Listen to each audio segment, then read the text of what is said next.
Welcome to நம்ம channel ரெசிபிக்கு உங்களை அன்போடு வரவேற்கிறேன். இன்றைக்கி நாம் பார்க்க போகிறது ரொம்ப ஸ்பெஷலான ப்ளம் கேக் தாங்க. இது நிறைய பேருக்கு ஃபேவரட்டான ஒன்று. இதை ரொம்ப ஈஸியாக ஓவன் இல்லாமல் வீட்டிலையே நம்ம பார்க்குறதுக்கு எவ்வளோ அட்டகாசமாக இருக்குது பார்த்தீங்களா? இதே போல் செய்ய போகிறோம். நான் சொன்ன மெத்தடை நீங்கள் கண்டிப்பாக ஃபாலோ பண்ணுங்கள். உங்களுக்குமே ஈஸியாக ஓவன் இல்லாமல் நம்ம வீட்டிலே ரெடி பண்ணிடலாம். ஓவன் இருக்கவங்க ஓவனில் ரெடி பண்ணிக்கோங்க இதே மெத்தடில். வாங்க எப்படி செய்யுதுன்னு பார்க்கலாம். அதுக்கு முன்னாடி ப்ளீஸ் வீடியோவை ஸ்கிப் பண்ணாமல் பாருங்கள் செல்லங்களா. இது வரைக்கும் நம்ம சேனலை சப்ஸ்கிரைப் பண்ணாமல் பார்த்துட்டு இருந்தீங்கன்னா உங்கள் அழகான கையால் அன்பான சப்ஸ்கிரைப் பட்டன் அழுத்தி சப்ஸ்கிரைப் பண்ணிவிட்டு பக்கத்தில் இருக்க பெல் பட்டனை மறக்காமல் ப்ரெஸ் பண்ணுங்கள். வாங்க எப்படி செய்யுதுன்னு பார்க்கலாம். அதுக்கு நான் ஒரு பவுல் எடுத்திருக்கேன். நட்ஸு நம்ம இதெல்லாம் போடணும். இதில் நான் வந்து ஃபஸ்ட்டு ஒரு 4 டீஸ்பூன் முந்திரி போட்டுக்கிறேன். கருப்பு திராட்சை உளுந்த திராட்சை வந்து நான் வந்து ஒரு 4 டீஸ்பூன் போட்டுக்கிறேன். இன்னொரு விதமான திராட்சை உலர் திராட்சை நான் ஒரு 3 டீஸ்பூன் போட்டுக்கிறேன்.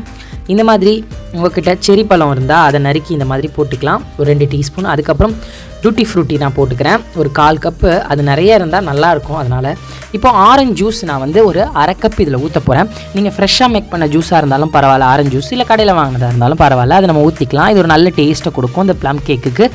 இப்போ நம்ம இதை ஊற வச்சிடலாம். இப்போ இது 1 மணி நேரம் நல்லா ஊறணும். அதுக்கப்புறம் அடுப்பு ஆன் பண்ணி நான் வந்து ஒரு பேன் வச்சுக்கிறேன். இப்போ நம்ம கேரமல் ரெடி பண்ண போகிறோம். இது கண்டிப்பாக இந்த கேக்குக்கு ரொம்ப முக்கியம். அதில் ஒரு 1/4 கப் சர்க்கரையை நான் போட்டுக்கிறேன். அடுப்பை நான் வந்து மீடியம் ஃப்ளேமில் வச்சிடுறேன். ஸ்லோ ஃப்ளேமில் வைக்கல, ஹை ஃப்ளேமில் வைக்கல, மீடியம் ஃப்ளேமில் வச்சு நல்லா ஹீட் பண்ணுறேன். தண்ணியே ஊற்றக்கூடாது. இந்த மாதிரி நம்ம பண்ணும்போது கிளறி விடும்போது நல்லா மெல்ட் ஆகி நல்ல ஒரு கலர் கிடைக்கும். இதுதான் நம்ம கேக்குக்கு நல்ல ஒரு கலரை கொடுக்க போது.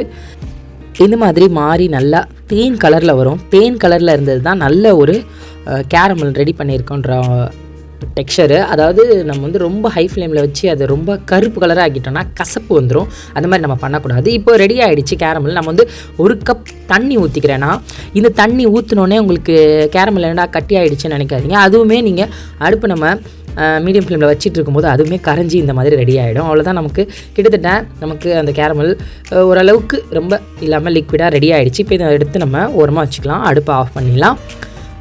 அதுக்கப்புறம் நம்ம வந்து 1/2 கப் சர்க்கரை எடுத்துக்கலாம். நான் 1/2 கப் எடுத்திருக்கேன். சுகர் போதும். இதில் 2 லவங்கம், 2 பட்டை, 2 ஏலக்காவை சேர்த்துக்கலாம். கண்டிப்பாக இது சேருங்க, ரொம்பவே நல்லாயிருக்கும். இப்போ இதை நம்ம பவுட்ரு பண்ணி எடுத்துகிட்டு வந்துடலாம். ப்ளம் கேக்கில் கண்டிப்பாக இது பண்ணுவாங்க. இது போட்டால் தான் அது ஒரு டேஸ்ட் ஒன்று கிடைக்கும். அதனால் இதை நம்ம அரைச்சி எடுத்துகிட்டு வந்தாச்சு பவுடராக. அவ்வளோதான். இப்போது இதை எடுத்து ஓரமாக வச்சிடலாம். இப்போ நம்ம கேக் ரெடி பண்ண போகிறோம். அதுக்கு நான் ஒரு பவுல் எடுத்துக்கிறேன். மாவை கண்டிப்பாக சலிச்சு தாங்க நம்ம யூஸ் பண்ணணும் கேக் செய்யும்போது. நான் வந்து ஒரு 1/2 கப் மைதா மாவு போட்டுடுறேன். அதை நான் நல்லா சலித்து எடுத்துக்கிறேன்.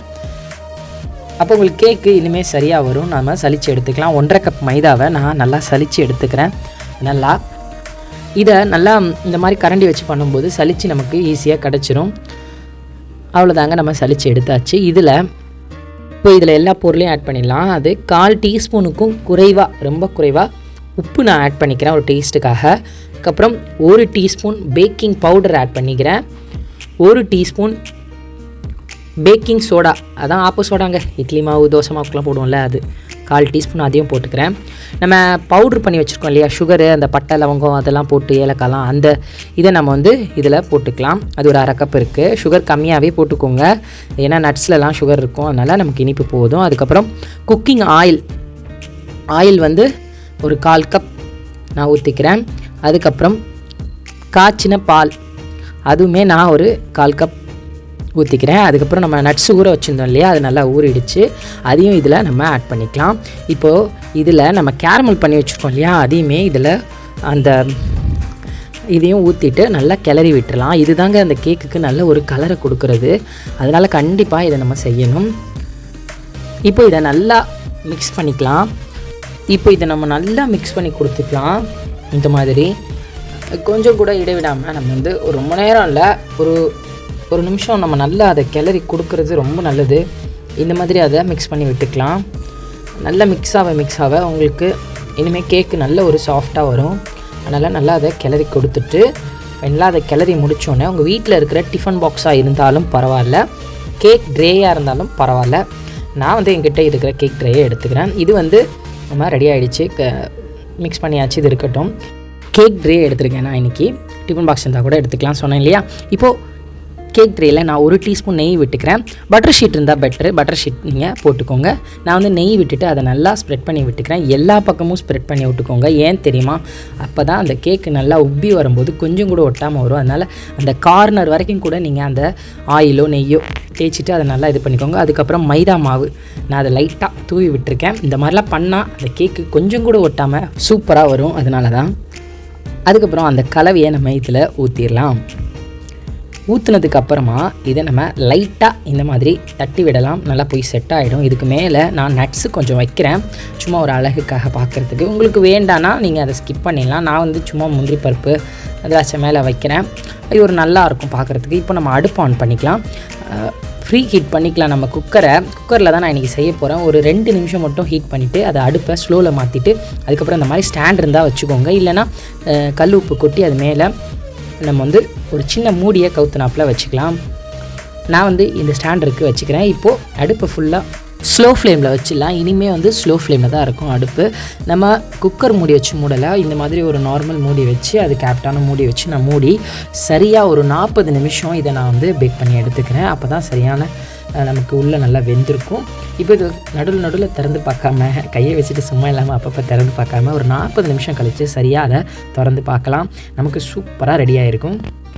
வெந்திருச்சான்னு பார்க்குறதுக்காக நீங்கள் அதை இந்த மாதிரி இந்த மாதிரி டூத் பிக் இருந்தாலோ இல்லை கத்தி இருந்தாலோ அதை இந்த மாதிரி பண்ணி பாருங்கள். கொஞ்சம் கூட ஒட்டாமல் வந்துச்சுன்னா வெந்துருச்சுன்னு அர்த்தம். எடுத்து வெளியே வச்சு ஒரு நிமிஷம் ஆற வச்சுட்டு 1 நிமிஷமோ 2 நிமிஷமோ ஆறுனதுக்கப்புறம் இந்த மாதிரி கத்தி வச்சு லைட்டாக எடுத்து விடுங்க. ரொம்ப மெனக்கிட தேவையில்ல. கொஞ்சம் கூட ஒட்டாமல் ரொம்ப சூப்பராக வந்திருக்கும். தட்டு வச்சு இந்த மாதிரியே நம்ம திருப்பினோன்னா நமக்கு சூப்பராக ரெடி ஆகிடும். ரொம்பலாம் மெனக்கிட தேவை. லைட்டாக தட்டி கொடுத்தோன்னா அழகாக வந்து விழுங்க. எப்படி இருக்குது பார்த்தீங்களா? இது பின்னாடி, நம்ம பார்க்க போகிறது முன்னாடி. திருப்பி காட்டுறேன் பாருங்கள், எவ்வளோ சூப்பராக வந்திருக்கு. இப்போ வந்து நம்ம பார்க்குறதுக்கு மட்டும் இல்லைங்க, சாப்பிட்றதுக்குமே இது அம்பட்டு ருசியாக இருந்தது. கண்டிப்பாக ட்ரை பண்ணி பாருங்கள். ரொம்பவே சாஃப்டாகவும் ஸ்பெஷலான ப்ளம் கேக் ரொம்ப டேஸ்ட்டாகவும் இருந்துச்சு. நான் மட்டுமே சாப்பிட்டுட்டு சொல்லலை, சாப்பிட்டவங்க சொன்னது தாங்க. ரொம்ப சாஃப்டாகவும் அதே நேரத்தில் டேஸ்ட்டாகவும் இருந்துச்சு. கண்டிப்பாக ட்ரை பண்ணி பாருங்கள். இந்த வீடியோ உங்களுக்கு பிடிச்சிருந்ததுன்னா அவங்க அழகான கையால் லைக் பண்ணிவிட்டு அன்பான சப்ஸ்கிரைப் பட்டனை இது வரைக்கும் நீங்கள் சப்ஸ்கிரைப் பண்ணலைன்னா அழுத்திக்கோங்க. பக்கத்தில் இருக்க பெல் பட்டனை மறக்காமல் ப்ரெஸ் பண்ணிக்கோங்க. நம்ம சேனல் ரெசிபியை எப்பவும் போல் சப்போர்ட் பண்ணுங்கள். அண்ட் நீங்கள் இதை யாருக்கு ஷேர் பண்ணணும்னு நினைக்கிறீங்களோ அவங்களுக்கு ஷேர் பண்ணி விடுங்க. எண்டு ஸ்க்ரீனில் நம்மளோட சேனலோட கொஞ்சம் வீடியோவையும் கொடுக்குறேன். இது வரைக்கும் பார்க்கலன்னா நீங்கள் போய் நம்ம சேனலுக்கு சப்போர்ட் பண்ணி அந்த வீடியோஸ் எல்லாம் பார்த்துட்டு வாங்க. தேங்க்யூ.